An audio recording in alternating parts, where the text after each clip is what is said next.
Afternoon, everyone. Welcome to What's the Buttons podcast. Episode 4. Episode 100 and something, 130 something, 140 something, in the hundreds. Yeah. It's absolutely fucking sweltering.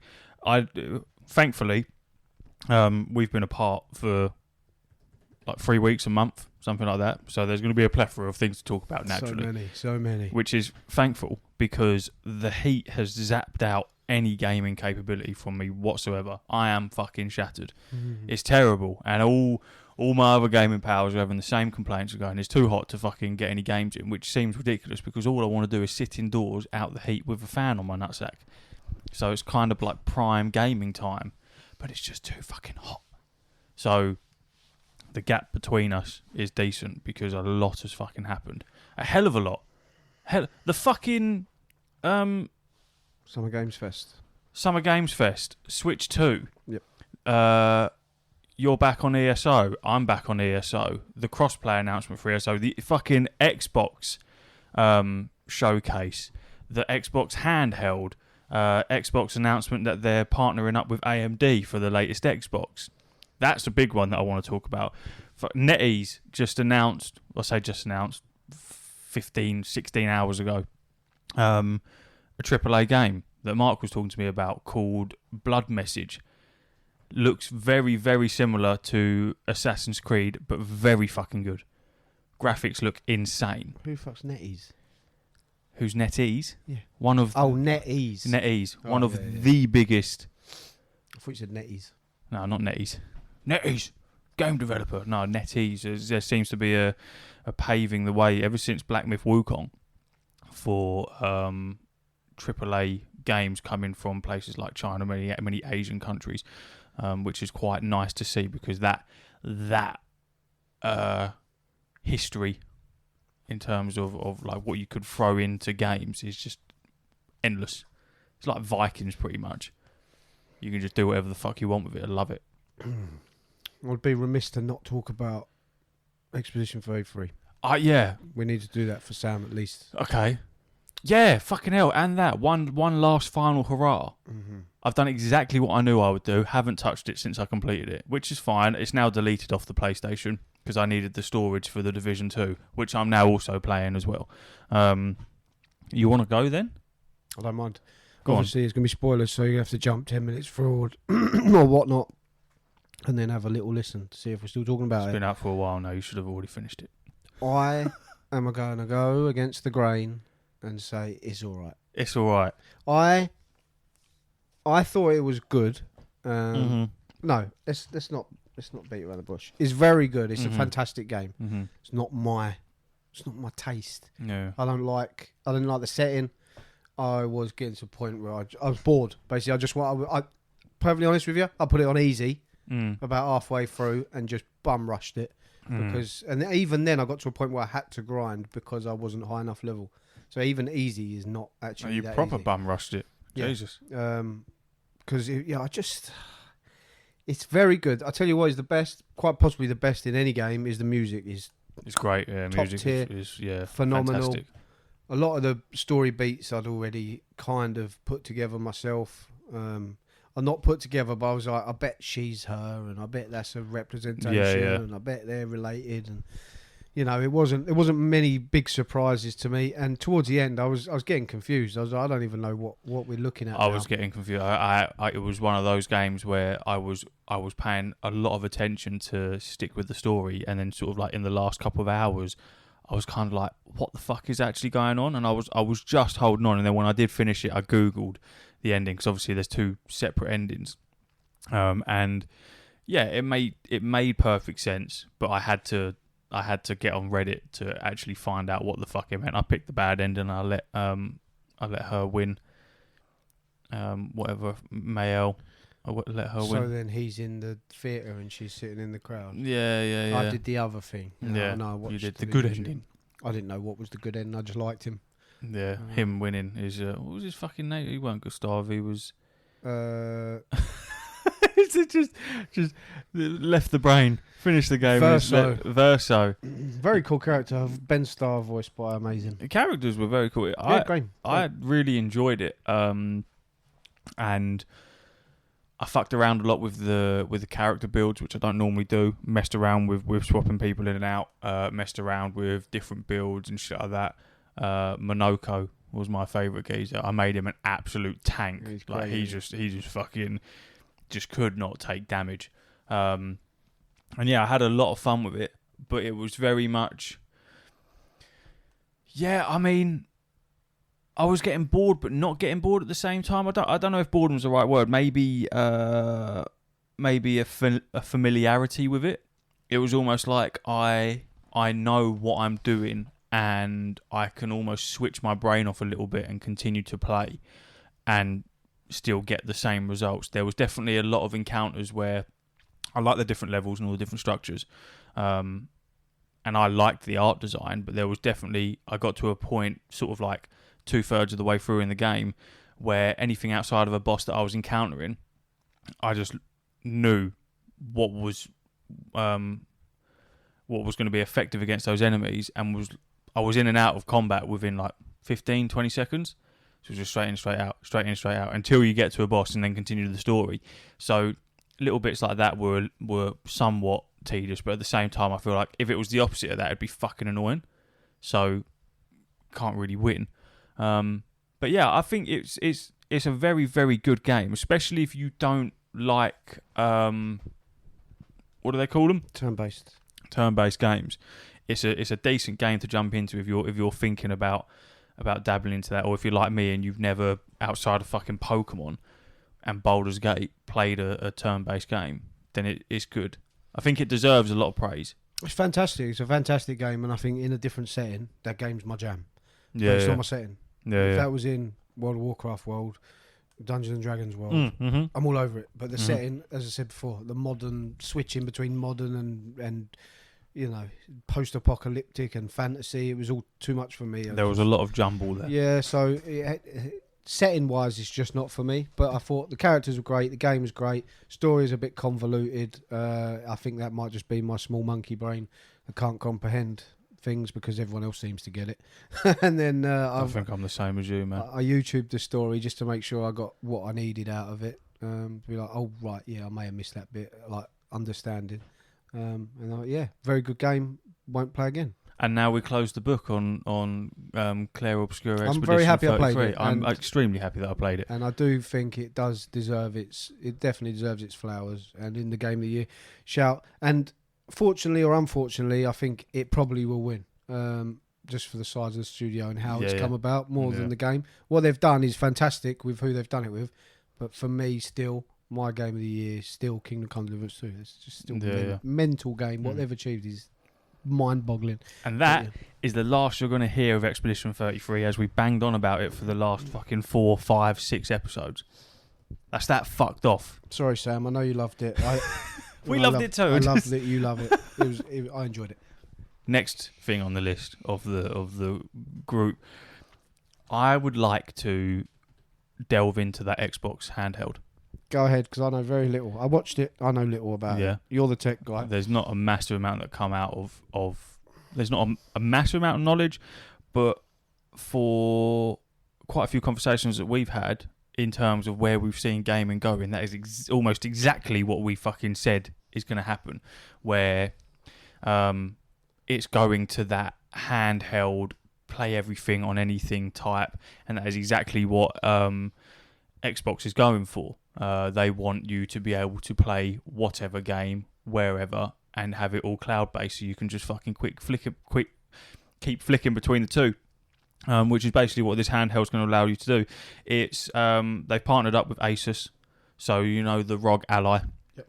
It's basically that, but customized as Xbox.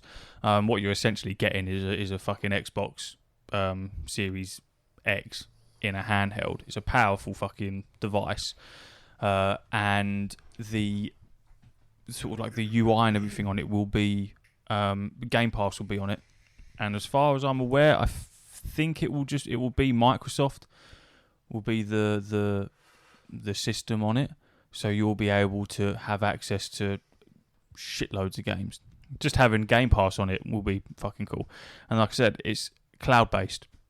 So anything that you play on that, you'll be able to then jump onto your Xbox, PC, whatever, and continue playing from that. That's the winner. Which is quite cool. They've openly come out and said that the console wars for them are done. They just want everyone to enjoy games on everything. It's easy to say when you've lost, right? It is easy to say when you've lost, but at the same time, I'm all for that. It's also very.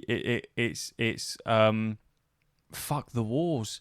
You don't need them anymore, especially not now. And we've been saying that for fucking almost 3 years now. That it's just it. I remember when we were sat at the old house in the fucking in the outhouse and having that conversation where I said that the tech will hit a point where the gaps between previous gen and the current gen are nowhere near as big as they used to be, and you'll plateau and have to look elsewhere for advancement.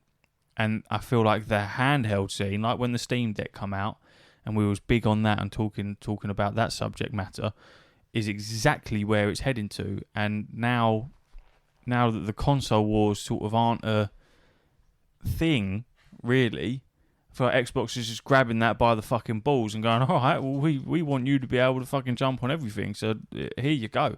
Have at it. It's the same with the latest Xbox that they're bringing out alongside, not alongside the handheld, but same sort of news, is going to be partnered with AMD. So they're going to make that fucking crazy powerful, but at the same time, the operating system that's going to be on the Xbox will be Microsoft rather than Xbox. So you'll be having access to a shitload of stuff through your Xbox rather than a PC. So it's just all about that. You can see that they're building a base to just fucking have everything, which I like. I'm all for it. The only thing that can be a downside to that is without competition, there's no innovation. So PlayStation, Xbox always battling it out, trying to one-up each other. And if that doesn't exist anymore, and Nintendo obviously, if that doesn't exist anymore, then are we in a place where no one's going to push? In the grand scheme of things, you just want to be able to play whatever you want on whatever you want, right? That's the dream. But then does that come at the sacrifice of none of them innovating enough? Because they push each other forward. I feel like you'll still see, because Sony's obviously doing their own thing. I feel like now they have to be working on a handheld. I know they've got the Portal, but that's not a handheld to the same standard as what is coming out. So I feel like there's your competition in that Steam's doing this, fucking Xbox is doing this, Asus is doing this, all with handhelds. Sony's tried something of it with a Portal. I know they didn't market it as the same kind of handheld, but you can't ignore that. You've then got the Switch 2 that's thrown into that as well. A far more capable Switch to its Genesis. So it's difficult to ignore that space. And I feel like through having a competition of handheld devices and what each one can do and the quirks from that, I feel like you're going to get innovation and competition in terms of games naturally spew off from that. Because I feel like the next course of action will be how fucking powerful can we make a handheld and how good can we make the games run on it. Because obviously, like right now, you jump on your Steam Deck, you can play a lot of games on it that are decent, but there's also a hell of a lot of games that you have to tune the fuck down to be able to play it. And I feel like that is the next piece of the puzzle that needs finding, is how do we put AAA games onto a handheld device that's going to run almost the same as what it would do if you banged it on a console. It's a natural progression. 100%. We'll get there. I mean, they do run a lot of them just at 30 FPS, right? So yeah. But that's the other milestone, isn't it?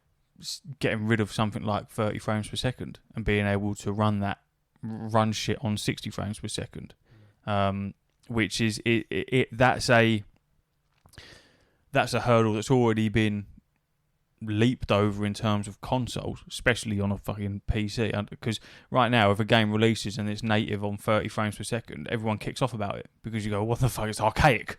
Why are we doing this? It's ridiculous." I mean, we still hold that grudge now when you have the option between performance and fidelity. Let me run fidelity at 60 frames per second. Why can I not do this? Performance at 120. Yeah, still happens at some games. So that issue is almost disintegrated. So I feel like that's the natural progression in terms of a handheld, as you'd look towards that. And then I think through there you're just going to get other games naturally, because everyone needs to make fucking money. Me too. It's too fucking hot. You know what I mean? I know what you mean. Moving on. I don't know nothing about consoles, handhelds. I'm terrible with shit like that. What else came out that you saw on there, on the showcase or whatever? What's wrong with my voice? I don't know. More Outer Worlds 2 stuff. Right. Yep. Look quite cool. That's a game that I'm very interested in. I know you weren't a massive fan of the first one, but I'm a big fan. That's I cool. like That's it. Cool. Yeah, let's have a little, because you can pre-purchase that for $80, and that comes out on October 29th, 2025. There was just a little more trailers and gameplay and shit like that. Nothing crazy. I do like the perks and shit that they're bringing in.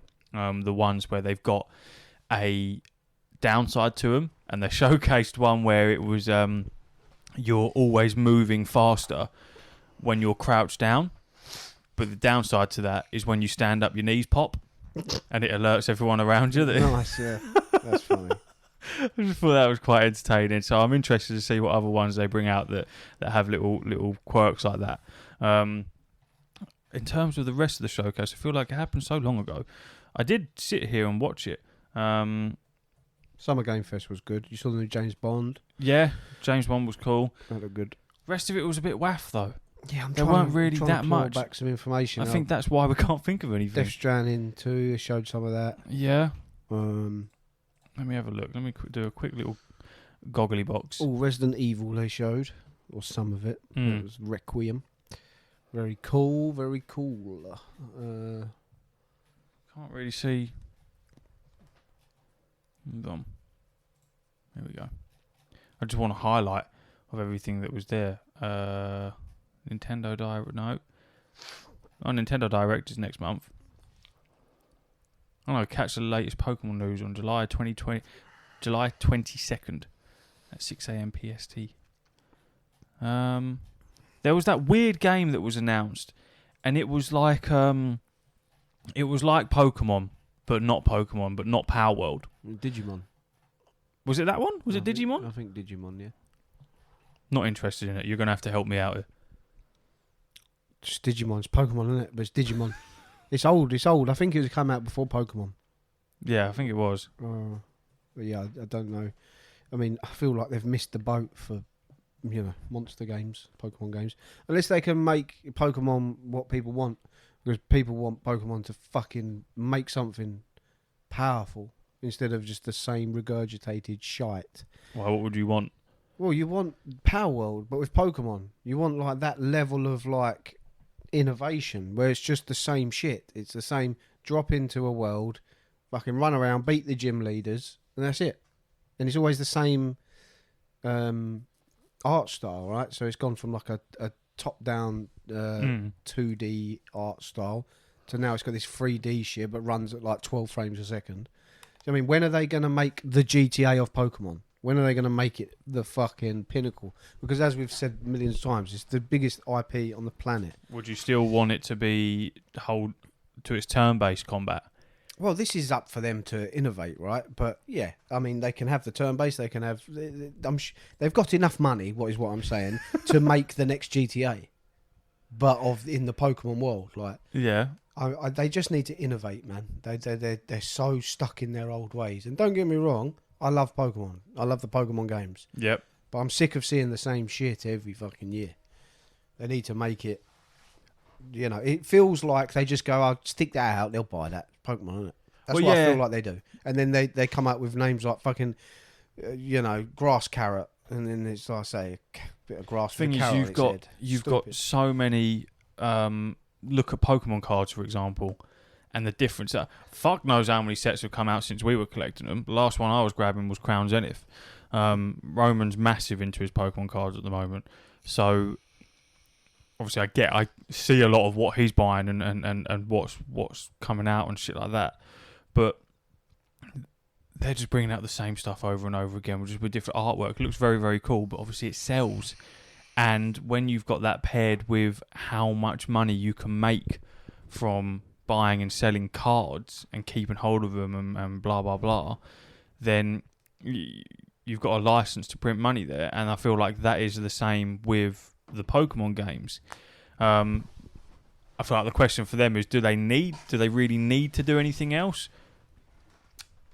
Well, no, but I feel like they don't. But if they want to blow the stratosphere off and become like a main fucking e-sport, I feel like they could become the GTA. I thought their anger with Power World was foreshadowing of like them having something in the pipeline that was similar. Well, that's what I thought. But then they released the fucking we're just doing this, and it's just the same shit again. Yeah. Like where is it? Where's the next fucking evolution of Pokemon? Excuse the pun. You know what I mean? Where's the open world proper with things to do in it? Like they could make it so interactive. And what was the one that was where you could run around? You had that Pokemon that was like your motorbike, really fucking weird, and had was that Arceus? That's the one I just played. No, Arceus was the olden days Pokemon, but it's the same style. It's Scarlet and Violet, I believe. Scarlet and Violet, yeah. Where you had that Pokemon bike thing is fucking weird. But is that not akin to what you're talking about? I've never played it. No, it's just the same shit, but just 3D. In 3D, and it runs quite possibly the worst running game I've ever played. It literally runs at like 12 frames a second. It's embarrassing. This is what I mean. You're putting out this shit when you've got fucking indie developers making better what's the word? Optimized games. Yeah. Do you know what I'm saying? That's the big thing. They can't make Pokemon optimized enough to make it run decently. It's shockingly bad. The weird thing, which sort of leads me to think that maybe you're just not going to get what you want from Game Freak, is the fact that they announced that game they make, Beasts of Reincarnation. Have you seen that? No, I don't think so. Maybe. It looks fucking mental, and it does not look anything that Game Freak would. It looks almost like a Dark Souls. Japanese set, fucking in. I mean, you're not going to like the first sentence. In post-apocalyptic Japan. I don't mind that. Japan's good. It's just the post-apocalyptic bit. Yeah, I don't mind post-apocalyptic. I just don't like the merging of all these different things. Humanity's last hope may rest with Emma and her loyal canine companion Ku. Explore what it means to be human in Beast of Reincarnation, an expansive one-person, one-dog action RPG built around demanding technical combat. And it looks like boss battles, and it looks like a Souls-like to me. I went on Reddit to look at it, and literally the first comment, so why not Pokemon games cannot look like this? Because it looks very, very pretty. Very good. I saw the trailer, thought this game looked sick, and I had the same reaction that so many other people did, and then saw loads of videos of people reacting to it, because the minute that you see the logo pop up for the developer and it goes Game Freak, and you go, what the actual fuck? This is so far removed from anything Game Freak has ever done. Crazy. So maybe that's a reason as to why they're not, but they're so good at Pokemon. They're so good. So why would you? I'm with you, to be fair. It's just a slap in the face to people. Like, it doesn't bother me that much because I'm not into Pokemon the way I know other people are. But yeah, I feel like they need to do more. It's just not good enough. It's the same spectrum as how you're so desperate for another Battlefront. Oh yeah. But then this is what I'm saying. Game Freak, is it down to them because they're not the owners of Pokemon? They might make Pokemon games, but surely that's just licensed out by the Pokemon company. Yeah. So surely they can go, hold on, fucking, I don't know, Obsidian, Bethesda, fucking, I don't know, I'm thinking of anyone. Could you imagine that? Bethesda's making the next Pokemon. Well, but they can go, right, your license to make this game. We'll give you the freedom to go make a Pokemon game. I say, I don't know what that looks like, but they need to do more. Even if what they've already done is the max they need to do, then they need to optimise that, because it's not good enough in today's day and age to have a game that can't even hit 30 FPS. Yeah, especially I agree. Especially from Pokemon. What did I see something about? Someone said, I swear I saw news about Battlefront 3. Oh, they've been talking about and it it's for ages. rumour. Yeah, Rumours. it's because of all the devs coming out, because of Battlefront 2 had a massive resurgence. It hit another massive player peak, hit a new concurrent player peak, I believe. And yeah, everyone was just like, why? What was the reason for that? I think it was, I can't remember what it is, like the Star Wars Day or something, but not... Was it? I don't think it was May the 4th, but there was some sort of... I think every year they have like a Star Wars Day where everyone like gets back into something. Yeah. And yeah, they all got back into it on that, and then it just blew up the internet. Everyone was playing like, fucking hell, this is great. Why are we not? People are yearning. Why are we not playing for this? it? And I've said it from day one. They fucked up. Then they released it with loot boxes, and it was not just loot boxes. It was loot boxes that you needed to open to unlock shit. Yeah. It was just a terrible, terrible system. They got backlash, rightly so. They went back, they fixed it, took all that shit out, made it the game it should be, and went, see you later. It was like, no. You can monetize this. Yeah. Just do it properly. Yeah, don't bring loot crates in that are anything other than cosmetic. Yeah, literally just... Then you're going to make a mess. Just make a battle pass. Just do a season. I've said this 100 times. It's the perfect game to do the Call of Duty, the Call of Duty battle pass system, and every 3 months have a new hero or villain. So it'd be the 100th tier fucking character unlock. Why not? If you want to monetize it, do it that way, rather than it baffles me. You wonder who makes these decisions. It really does confuse me, because when all these battle boxes, loot crates, whatever the fuck they're called, when they came out, it wasn't like, oh, I bet people are going to take to this. It was already under a microscope. Everyone was already like, fuck loot crates, fuck FIFA packs, fuck all this shit. So why then go, let's just stick these in? Well, no, like you say, you keep them in if you like, but definitely don't make it important. Definitely just make it like an optional fucking thing. Just make it cosmetic. That's all you need. All you need to do is go down the same route that Fortnite do. 100%. And you go, just make the shit. That is a prime example of monetizing your game to its maximum potential without pissing off the fan base. I mean, obviously it helps when 90% of your fan base are fucking children, because they don't really have developed minds to worry. You know what I mean? All they've done is they've stolen mum and dad's credit card to buy some skins. Whereas the 10% of adults that for whatever reason do play Fortnite, God help you, the cosmetics are fucking good. You could have a season that runs, quarterly, so every 3 months of the year, and then say your 100th tier is Darth Maul. You unlock Darth Maul to players. Sick. Loot crates, and in the store you can have Darth Maul skins and other skins. You could have so many Darth Mauls. You could have Spider Darth Maul. You could have fucking Rebels Darth Maul. You could have fucking Episode 1 Darth Maul. You could have Hood Up, Hood Down, fucking Battle Damage, whatever you want. You could fill it up with shit like that. But no, you just went loot boxes, and that's it. Just absolutely mental, and they blew it, because that game now still is graphically better than a lot of games that come out. Yeah, it looks very good. It's very, very good, and it's a fantastic game as well. It's like Battlefield 4, but Battlefield 5. There's a lot of games where you've got Battlefront 2, I have Anthem. That's hands down my fucking I so badly wish that got a resurgence and got someone else to carry on developing that and updating it and building on that, because to this day there isn't a flying mechanic that's been implemented into another game and been so seamless in its combat transition. It's such a fucking cool game. I really, really, really enjoyed it, and you can still play it. It's just you can't. Well, It's a live service game that isn't live service anymore. well, Battlefront 2 is kind of toast anyway, isn't it? Because EA, I don't think they have the rights anymore, Yeah, so they no. can't make Battlefront 3. Yeah. Does that mean that EA have the rights to Battlefront 3, or does it mean that Star Wars has the rights to Battlefront 3 and they can commission another company to make it? I don't. Fuck knows. No one knows the intricacies. It's the same as with the battle royale fad. Something that we both were very, very deep into. Loved them. I fucking hate them now. Mhm. I hate them, and I feel like the minute a game implements a battle royale, then it's fucking snowballing downhill. Splitgate 2, fucking prime example. The geezer stood there and was saying how much he wanted Titanfall 3, blah blah blah, Fuck and God. then fucking fuck COD. We want our games to be like Halo.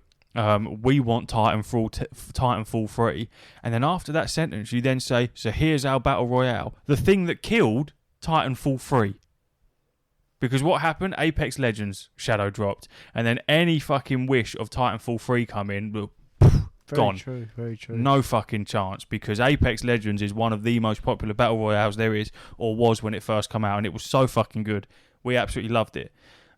Still is relatively good. I haven't played it for a very long time. I'm sure it is fine, but I'm just not in that world. So to have the cheek to stand there and go, we wanted this game so desperately, but here's our carbon copy of the game mode that killed this game that we wanted so desperately. Oh, for fuck's sake, like what?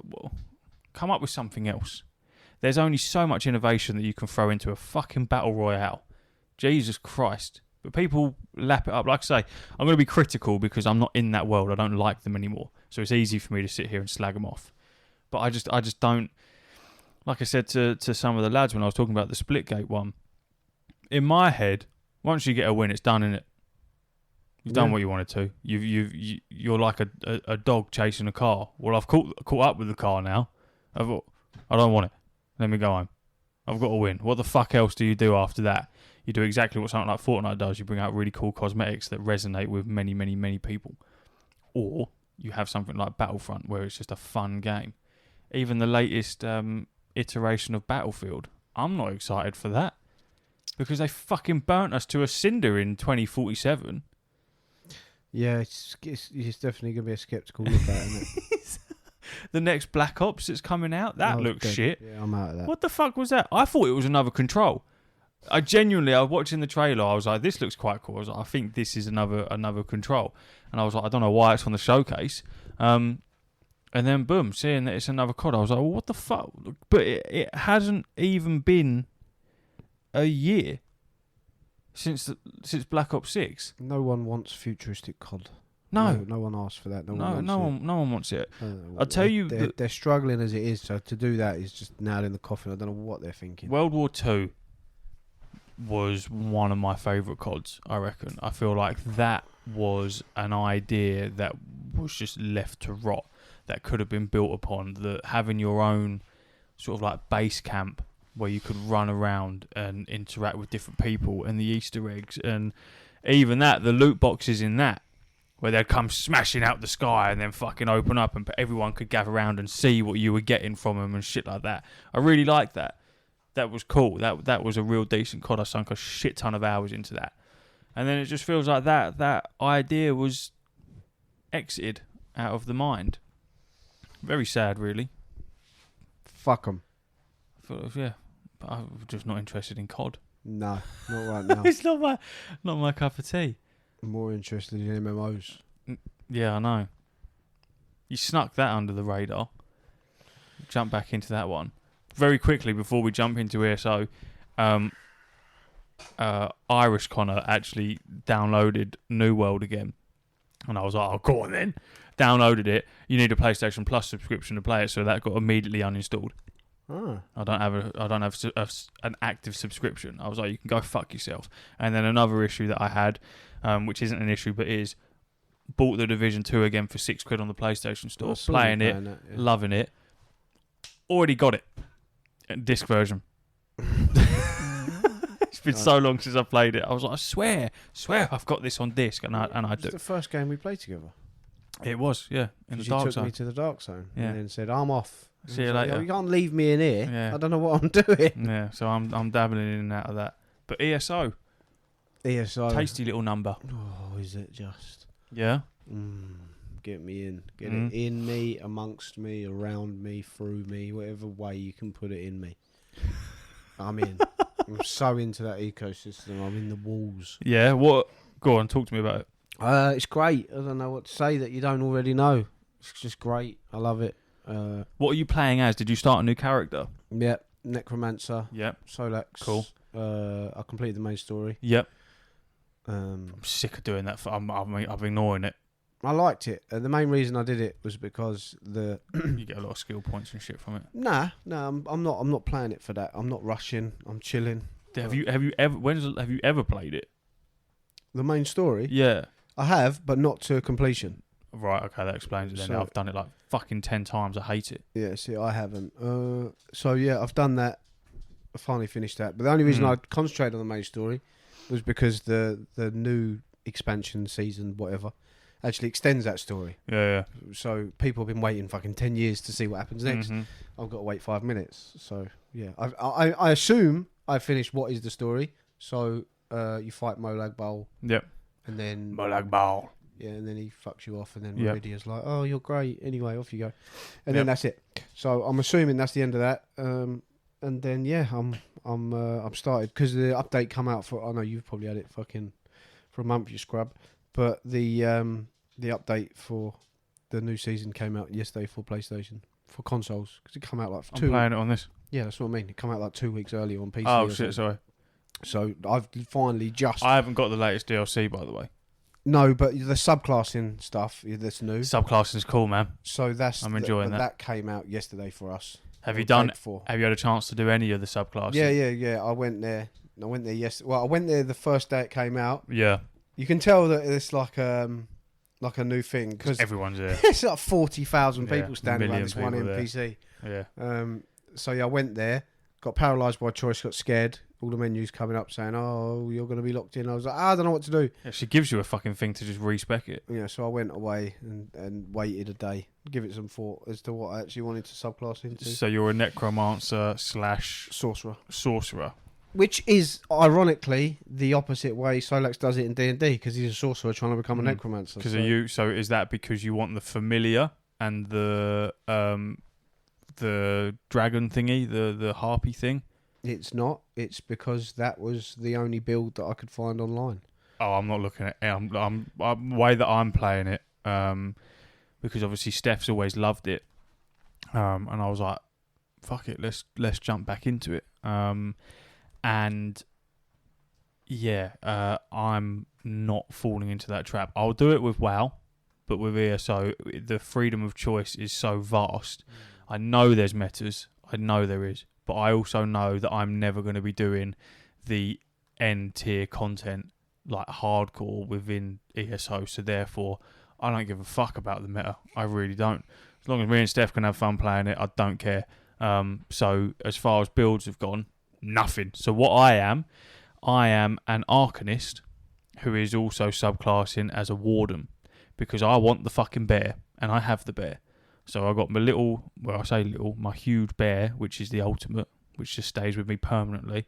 I've got one of the new companions. I can't remember his name. He's a Khajiit. I think he's a necromancer technically. He's quite cool. And yeah, I fire fucking green triangles at people and tentacles while my bear mobs them. It's very fun. Yeah, I'm not following a meta. I'm just following a build. It's different. I just want something that's functional where I can solo stuff and not be like, I'm fucking stuck. Sorcerer's very, very good. I was playing that before my last ESO stint, playing as a sorcerer. They're basically a fucking warlock. Yeah, well, I've only got the storm calling skill line at the moment, so you do one skill line at a time. Yeah. I'm saying, I don't know, but I turn into lightning and Yeah, stuff and yeah, call so down you won't lightning and get- stuff. Because Daedric Summons is the one where you get Yeah. the familiar and But then that the other one. thematically makes sense with the necromancer, so maybe I'll do that skill line after. But yeah, I I just want to be able to go into the good shit and do the good shit and not be the one letting the team Yeah, down, you know yeah. what I mean? No, I see what you mean. I see what you mean. But once I got my feet wet and I understand how the builds work, because there's a lot of one bar stuff as well. A lot of people one bar build and stuff, and I'm like, that's probably better for me. Yeah, yeah. There's less buttons to press. I feel because the 2 bar it's easy on PC.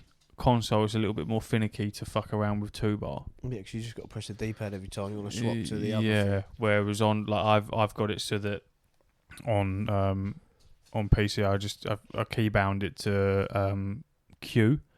Obviously Q's your quick slot, and then just keybound my quick slot to shift, so they're still next to each other, and then it's a lot easier. I remember when I first started playing ESO, when I was the sorcerer and I had the fucking harpy thing. I can't remember what it's called, but it's an ultimate. Couldn't work out for ages why when I was swapping bars I was losing her. It's because she wasn't slotted in on an ultimate as well on the other bar, so you've got to keep them active. So it's the only downside to having that is that you have to have 2 of the same ultimates. Do you follow? You're frowning. You don't follow. I don't have to have 2 of the same ultimates. No, you don't have to have 2 of the same ultimate. I'm saying if your ultimate's a summon, so like my warden, Okay, I got you. Warden for example, my ultimate is to have that bear active. If I don't have that in the second slot and swap over to it, I lose that bear, so I have to swap back and resummon it, which in combat does not really fucking work. I had one fight on ESO. This geezer was giving it in the town, so I had a scrap. This is what I was downloading, the little video of me fighting him. Yeah. Well, you had a duel. Yeah. He was like level 233. I'm only level 38. Yeah. But he wasn't expecting me to pull out the big move. Wow, what was the big move? I'm just waiting for my ultimate to tick up there. Look. Yeah. He's zapping me. Oh no! I've turned into the Necromancer, Lord of Destiny and Death. Get fucking. Is that a necro skill? Yeah. Get melted, bro. Oh my god, the scaling's fucking off. Yeah, bro.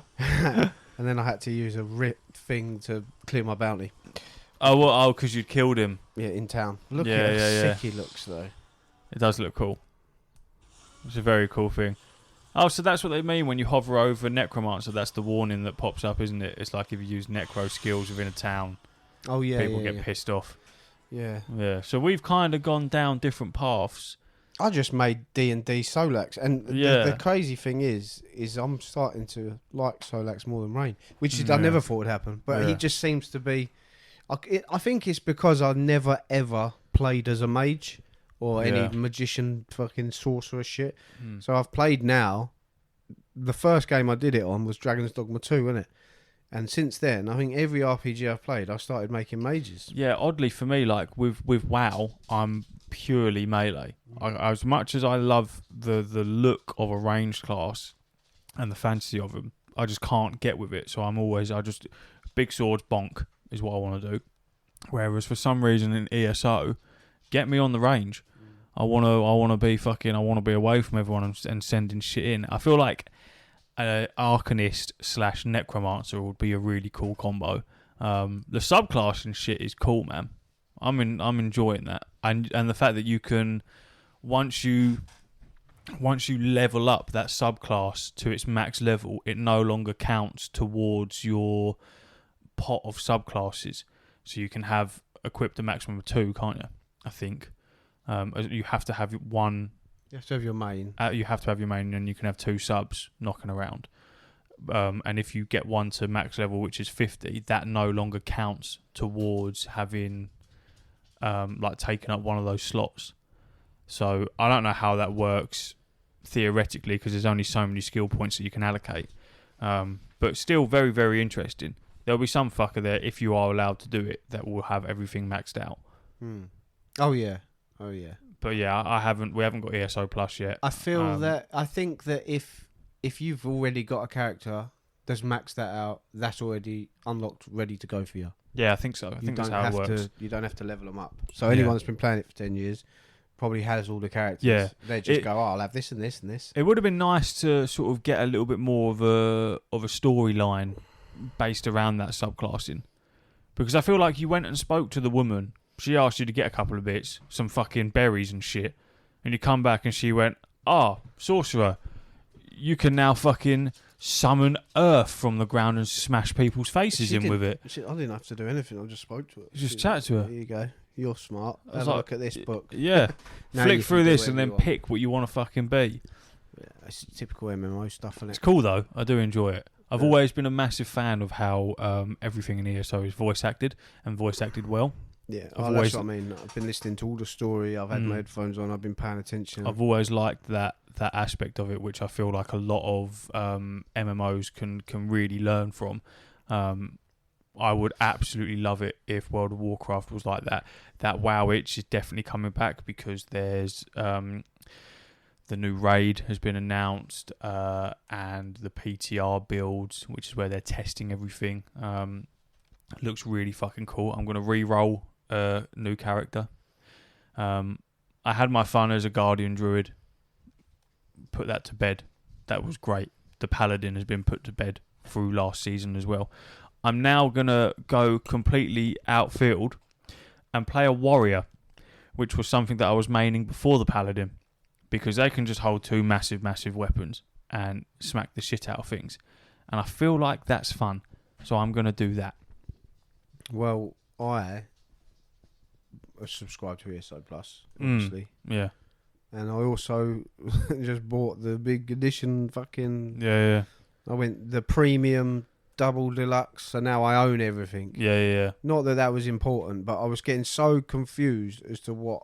Because I was watching videos, I was reading things. If you've got this, buy this. If you haven't, and you're going to go eat ESO, I was like, fuck this. Just let me think, so I never have to think about it again.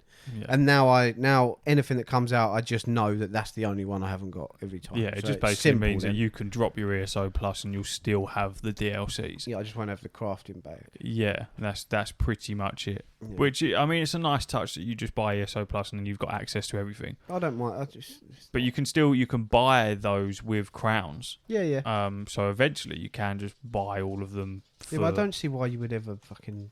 I don't know. I just think if you're going to play it and you're just going to play it just for free, I'll just subscribe. It's a tenner and you get access to everything. Yeah. It's a cool way to do it. It's no different to WoW, really. You pay a subscription, you buy the latest expansion. That's it. You've got access to everything. Yeah, there's no point locking you out, especially if it's not current anymore. I'm looking at buying a house because the housing system in that is like massive, and some people just fuck with the houses. I've yet to find a place that suits. Are the houses locked to the account or the character? Because I have quite a fat house on Arasuki. I would imagine account. Let me because you have to do a little bit of goggling. Because you've bought them, right? With crowns. Houses. I assume it would be account wide. Account wide. Let's have a fucking look. What does AI say? Yes, in the Elder Scrolls Online, houses are account wide, meaning any house purchased or acquired by any character on your account can be accessed and used by all characters on that account. This includes the initial A Friend in Need tutorial quest homes, crown store purchases, and any homes obtained through other means. Yeah, so my mate at work, he's played it for the last God knows how many years. He's got like saying 8,000 hours or something. It is mental. But he can't read, so I find it fascinating how he can't play any other games. He just plays an MMO, which is the most confusing kind of game to play. Voice acting, motherfucker. Yeah, I know, but you still got to fucking look. Oh, this is 1,700 magicka damage, and this is fucking that ain't voice acted, is it? Yeah, but it just highlights shit, doesn't it? It goes, this stuff makes it go green. This red stuff means this is worse. Yeah, I don't know. Good luck. But yeah, he bought a boat. He's been saving up crowns, and it's a houseboat. It costs like 16,000 crowns or something, which is just mental real money. It's a lot of money. But yeah, because they rotate in and out, so I haven't really found one that I like thematically. One that I absolutely love and have always wanted but never had the crowns for it, and also dips in and out, is during Christmas, the snow globe. Oh, nice. It's a fucking huge gaff in a snow globe. And yeah, when you're outside of the snow globe, obviously it is just a tiny snow globe, and you walk up to it and it's like on a table, and then fucking boom, you're in this fat house and you can see out of the snow globe and like the outside world. That's sick. I love it. It's fucking cool. That's really cool. I mean, yeah, they've got a whole... a whole dedicated fan base that just do the fucking houses. Yeah, because there's so much shit you can do. There's thousands and thousands of items, furnishing, put it where you want. Yeah. So I'm going to make Solex a proper little necromancer fucking Fair place. play to ESO Online, because it is... I feel like I'll always sing its praises, because whilst I definitely don't take it as seriously as WoW, there's so many things within that game that make it so incredibly good. Like I said, the voice acting is one of the top things that makes it so good. The freedom to do pretty much whatever you want with your character, and the fact that it's one of the very few MMOs where you do just feel free to do whatever the fuck you want. And you can do it. Me and Steph, for example, we're just going through the prologue quests. That's it. No real set game plan. We're just rolling through the prologues, discovering different zones, doing different shit, and that is it. Having fun doing it. And the fact that it's a mega server as well, I like that, because it means there's always people knocking around. Well, World of Warcraft has joint servers and shit like that, so there's a lot of times when you'll be in a zone and you just won't fucking see anyone. Whereas having a mega server, which, like you, when we was talking about it, is one of the hurdles they encountered when it comes to crossplay, which you were saying they may have figured that one out. One of the cons for that, but one of the pros is that you just don't feel alone in the game. There's just loads of people. I love it. Yeah, it's weird, because it's not a thing that I'm like... I don't ever play a game and be like, I wish there was more people around. Yeah. But then when I see someone, if I'm just running around, I'm like, oh, there's a geezer there. Yeah. And then we might be running through a delve, like, just on our own. Just chilling, yeah. People are like, oh, fucking hell, he's just come in and smacked this boss up with me. We've done this quick shot. You know what I mean? Or I might help him. He probably didn't need help. But, you know, it's a bit of camaraderie.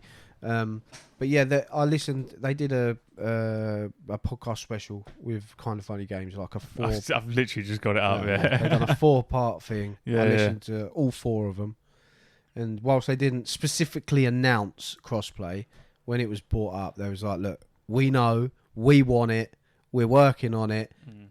We've found some ways around."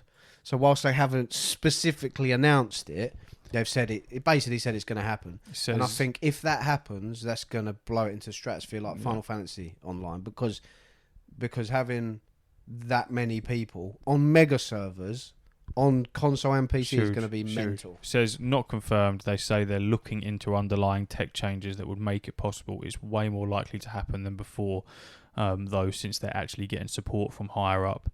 Time stamped at 25 minutes on episode 4. Would be a good way to help the console side of things. I've been told it's way lighter on Xbox than PC, but I don't have personal experience. Cross save will get me back in the day, in the game. Cross save is the one that I hope comes. Cross save would be really nice, purely because me and Steph first started our ESO adventure on console, and I spent a lot of money on my account on console, and then didn't realise that it wasn't cross-save. So when I started on this, I was like, what the fuck? I was like, what? Why? So why can you not just fucking let me have my account and put it onto here? It's the same shit. So that would be nice to... I would love it, because then you know what that means. Steam Deck grinding, baby. Yeah. Someone said, I'm assuming this is one of the reasons for console add-ons. I think it's also good to point out... Add-ons are coming out. Yeah, to point out that they discussed why they moved to the current season format to free up time to pursue these updates and fixes to things people have had issues with for a long time. They also said they could move back to chapter-like expansions in the future, but that it was clear that the game needed some time to cook on fixing those long-standing issues people have complained about for years. Assuming they actually deliver, I really wouldn't mind the game getting less bombastic content updates if they are use the flexibility to do as they say. But yeah, I absolutely love it, and I'm remiss to say, so I'm not going to say it. But you know what I want to say? That it's my game. But I'm not going to say it, even though I kind of have already said it. Yeah. But that's all I want. This is what if WoW came to console, I'd just be playing that shit all the time. But ESO for now is good. I thought WoW was coming to console the other day because Game Pass would bang Warcraft. Everyone was mental, and then there was no world of above that title screen. But they're getting closer, man. And I think with the way ESO's gone, New World, all these MMOs, you got to think. ESO was like the first MMO to really come to console. Bang. Then obviously Final Fantasy Online. World of Warcraft's getting there because they in one of the PTRs they're testing a one button rotation. I've read that for accessibility purposes for people, for new players to be able to get to grips with the game. Basically, it means that the global cooldown for World of Warcraft, if you don't know what global cooldown means, it means when you use an ability, the time that it takes for you to be able to use that ability again. There's abilities that have a flat cooldown, like 30 seconds, whatever, but your standard moves will have a global cooldown. And basically with this, it will be a one button on your skill bar that it will just, when you press it, will use the next move in your rotation of what your character is supposed to be doing. Apparently it's meant to be quite intuitive and know what it's supposed to be using given the situation and what you're currently attacking, because if you're just using the same rotation over and over again, it's not going to work. But the drawback of it is that they're adding on, I think it's like 0.3 of a second to the global cooldown, which sounds negligible, but in end game content and in player versus player content, it's just not viable, because you'll lose so much through that time. Looking for raid type shit where it's just very AFK, let's just smash the boss and not care about mechanics, probably perfect. But that kind of shit, if it comes to console and that was your only option of combat, very boring. It would kill the game on console immediately, because that's just an AFK MMO. Very shit. But it's a step. But it need not be. I played it on controller. Yeah. Just get it on and then work the kinks out later. Because if you can get it on and have it working on a console with a controller. And then if you want, if people then, because that's not the AFK combat you're talking about. I was pressing L2. Right, Yeah. And it was quick. I know what I'm doing. I got muscle memory after a while. Don't get me wrong. I'm shit at the game. I'm not saying that. But then if you want to get to the point of like, I want to get to the high end stuff, then you can work them kinks out and be like reducing times and working it out. But the casual players will be enough to just play, bro. Thing is that Blizzard will, something as monumental as that, they will want to release it as good as they can and then work out the kinks. But they wouldn't. I couldn't see them releasing something and then going, now we'll figure it out. What you have is a whole community of people that are doing that for you for free, because they were very, very clever by implementing controller support natively into the game, because they put the building blocks there and then have said to a whole community, here you go work that have out. fun with that. And they'll be listening to feedback and they'll be watching how people are doing shit. And then of course there's so many people that have ported WoW to Steam Deck, and they'll be looking at that, and it's sort of like, why go through all this time and effort to deliver this to the public, get the negative feedback, and then have to rush to try and work it out because we've now put this on a platform that we've never put it on before, when you could just let your current player base figure it out for you for free, and then just slowly, because what they're also starting to do is they announced that they would be getting rid of add-ons. So you won't be able to have add-ons anymore. But what they're going to do is introduce their own add-ons into the game, which they already started doing by being able to customize your UI and shit like that, which you had to use an add-on for before. The add-ons are still way better because they're way more fleshed out, but it's a step. It's a no-brainer. Who owns Blizzard? Well, it's Microsoft now. Yeah, Microsoft. Yeah. Xbox. Mm. Who owns? They're all linking up. Who owns Bethesda? Yeah, it's all linking up. Yeah, this they is the want game it all plan. out. They want it all out. Years ago, when we had the developer wars, where Sony and Xbox were just all up, buying everything up, this is exactly what was happening.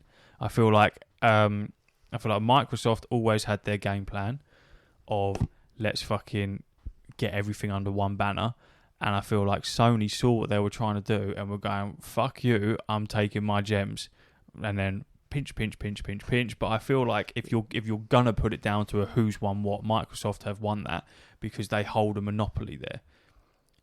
Game Pass alone is so monumentally crazy that it's just unbeaten. I don't have Game Pass, but I've had Game Pass, and I would have it again for the day one releases and shit like that. If you're then going to tell me that you're going to turn pretty much everything cloud-based so I can play it on this and then fucking on a handheld and then on a console and have it all mixed and mashed up for fucking $9.99 a month, go on then, have it. Yeah. Keep Horizon, keep fucking... The only thing that would really draw someone back is if they redid Bloodborne. Yeah, they thought they'd fucking won by snatching up fucking Bungie and having Destiny, and then Destiny went, oh, look at this gun. Oh, I've shot myself right in the dick. Yeah. And they've fucked it. They've fucked Anthem, fucking Marathon. That's dead. It hasn't even come out. Dead. Completely dead. Gone, yeah. Yeah, they've gone, right, that's delayed indefinitely. So the fuck knows what's going to happen there because they're stealing art and doing dumb shit. They've stole art. They've stolen art, so that game is just fucked. People didn't want that. They wanted Destiny 3. And they went, no, we're going to make an extraction shooter with this shitty art style. Marathon, the trailers looked really fucking cool. What Marathon reminds me of a mobile game trailer where the trailer looks nothing like the game. That is not a good fucking thing to look like when you're trying to go a next AAA fucking big game. Like, the extraction shooter is fantastic. I like the idea of extraction shooters. But Destiny is your live service model. It is sustainable. It's huge. It's massive. You've ruined it because now there's no Destiny 3. We know this. You've alienated yourself. You've lost all the goodwill because you've been nicking art off people, and now Marathon is shit because people have played it and they're like, yeah, it's all right, but and these are big Destiny streamers. It's all right, but I don't really get what's going on here. And then the Destiny 2 is just sitting there like, well, all the players that are still there, like, we love this game. They released more content, more shit, more big updates. Well, they're not giving you more vault space. So you're still stuck with fucking... I only know this because I watched a video last night about it. You're still stuck with 600 or 700 fucking spaces in your vault, which when you play Destiny is fuck all, because you want all the old guns that you've had that were really good, all your god rolls, which sometimes are relevant. Sometimes you need to put them out for certain things. You'd be oh, what shall I take in this raid? They'll be like, I'll bring Galahorn and this, and if you've got this with this role. So you need stuff, and then you're going to add all this other shit, which is all current, so then people are, well, I'm going to keep this. You keep piling shit in. People haven't got space to keep it. They're killing their own fucking franchise, and that is sad. I thought, because what was I thought they had that, because I haven't played Destiny for a long time. I'm not massively interested in it. I used to love it. But I thought they were done with the expansions. I, for a brief period, thought that Destiny 2 was done. What was it when they announced that this would be the final final shape? Yeah, they done the final shape, which is the end of the story. But then they were like, but this is the end of the Light and Dark saga. Now we're going to start a new saga. But that was like a 10-year fucking story. So then people were like, oh, so what would have been the best thing they could have done? Right? Think in your head. You work on Destiny 2. Yeah. Right? You're a big Destiny fan. You love Destiny. The people that work there love it. Yeah. You know, this is the game. We've built a fucking huge player base. It's making mountains of cash, which is known. And then let's do the final bit of the story. Yeah. And then at the end, after you've done the final boss of the raid, this big bad that's been built up for a decade, why don't we go to be continued, Destiny 3? Yeah. So, blow the internet up, blow the world up. Don't even have to be working on it at this time. Do you know what I mean? Do something. You've already done it once, Destiny 2. I was saying this to Steph the other day. I don't remember Destiny 1. It's really weird. Yeah, but Destiny 2. I remember it, but you've done it. Not like this. Destiny 1.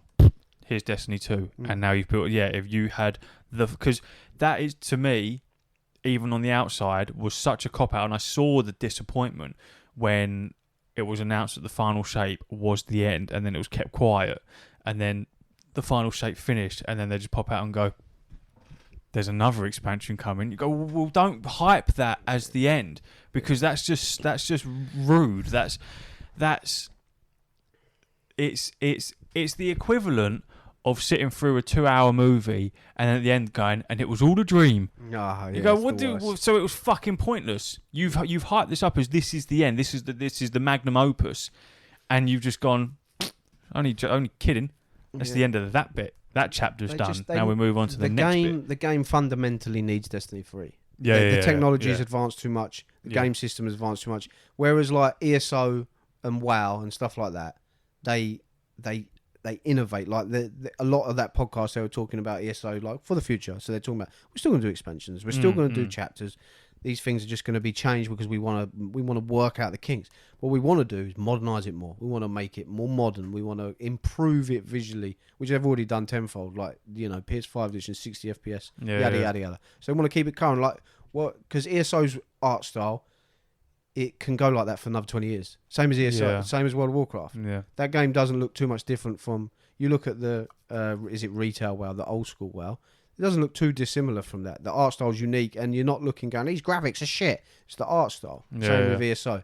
Whereas Destiny is like it needs improvement. The framework needs improvement. The fundamental, like the things it's built on, stuff that we don't know, but you can see. It's like you've cut it and you can see the cogs working. You're like, this needs sorting out. It's not good enough. The systems, the way things interact, it needs rebuilding. And they need to make Destiny 3, but they've gone, hold on, let's not bother with that. Let's not bother with our most successful franchise since Halo and the money cow that Sony bought. Let's not bother with that. Look at this rainbow-coloured extraction shooter. You in? It just weren't interesting. Like, no, what about the fucking looter shooter that we've got that's made billions? I just can't understand it. It just weren't. I'd never heard of Marrow, and apparently there's a whole rich lore behind it. I don't understand what it is, nor do I really care to get involved with it. But it was another one of those where you make the trailers look so cool, so weird and unique, and then the gameplay is nothing like the trailers. I always find that shit so annoying. It's such clickbait. Imagine World of Warcraft going, this is it. You know the Lich King? He was nothing on this guy. Building him up for ages, 10 years. This is the end. The end comes. Did you like that? Here's a medieval fishing game we're making. What? Yeah. Well, I want World of Warcraft 2 or the next evolution. A medieval fishing game. It's just completely outfield. It's just stupid. World of Warcraft is teetering itself on that sort of shit. Not like making a different game, but in terms of expansions, and it becomes very predictable. Where you go, oh look, it's almost like watching Walking Dead. Where you go, there's a big invasion. There's a big enemy that's trying to kill me. Quick, we go through all these fucking hoops and jumps. Now we've killed the enemy. Oh, you missed the bit where they found a new safe space and everything was great. Oh no, there's another big enemy that we've never heard about, but have caught whispers in books and shit. They're trying to destroy this part. Oh no, we have to move to another zone. Bloody blah. And you go, right, World of Warcraft got to a point where they were getting so wrapped up in doing that sort of shit that they were implementing massive bits of lore and then forgetting about them. So it's I feel like they're trying to wrap it all up because it was getting too carried away. But I read a post earlier today where someone on Reddit said, "Just let us fucking lose for once." Yes, 100%. Let us lose. Mm-hmm. I know that we're the heroes and the fucking world can't turn without us, right? But let us have that sort of Marvel arc. Yeah, you need that. Let us have that end game. That hits harder. You lose, and then the next thing is your redemption arc. Yeah, and that's exactly what people are calling for in the next expansion is let me fucking lose. Let there be no happy ending on this, and then let us build to that. I want that sort of shit. I don't want the whimsical fucking and everyone lived happily ever after and everyone was included. No, I want it to be dark and horrendous and gut wrenching, and then I want you to keep me there.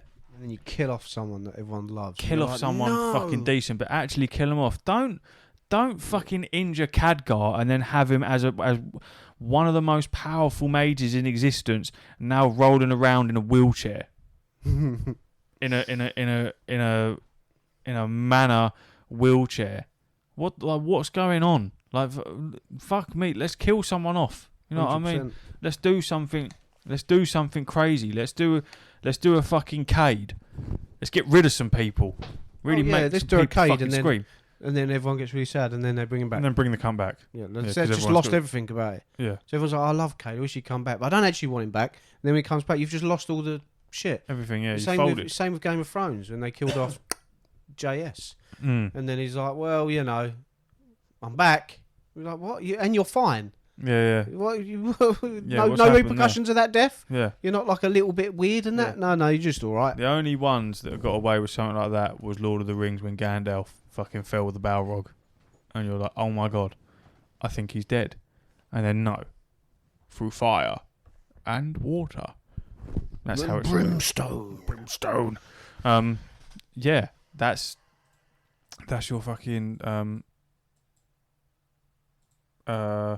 mix and match up of gaming stuff.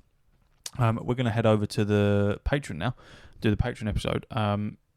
If this is your first episode, if 134 or whatever is your first episode, then we do a Patreon, patreon.com/wash the buttons. A little bit of content there, exclusive episodes every single week. Blah de blah de blah. Right, see you later, everyone. It's been a pleasure. Uru.